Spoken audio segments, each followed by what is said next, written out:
If Cinderella were a guy. Once upon a time, there was a boy named Cinderfella. He lived with his evil stepfather and ugly stepbrothers. One day, his stepfather got an invitation. But Cinderfella's ugly stepbrothers were jealous of his beauty. They didn't want Cinderfella to go, so they tore apart his suit. Cinderfella wept and wept. Suddenly, a fairy godfather appeared. He gave Cinderfella a new suit and glass loafers.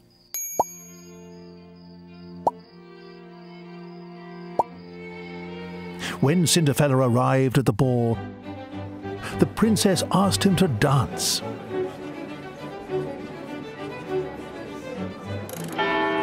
Oh no, his curfew!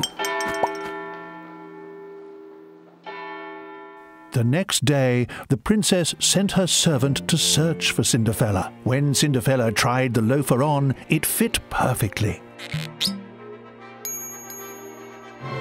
So the princess married Cinderfella. And they lived happily ever...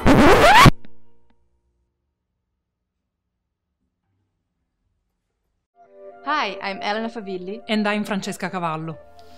Recently, I realized that not a single story I read growing up featured a girl who took her destiny in her hands and made something on her own without the help of a prince, a brother, or a mouse.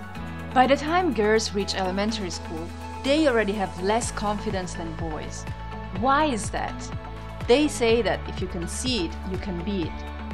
But what happens when you never see someone like you making the headlines?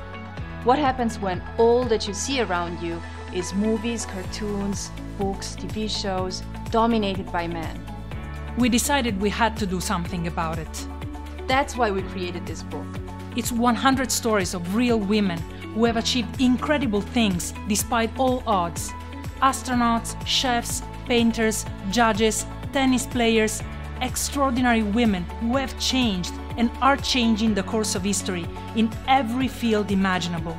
We call it Goodnight Stories for Rebel Girls. It's the book we wish we had when we were children. Get it for your daughter, your niece, your friend's daughter. Every girl you know deserves to grow up thinking that she can be anything she wants.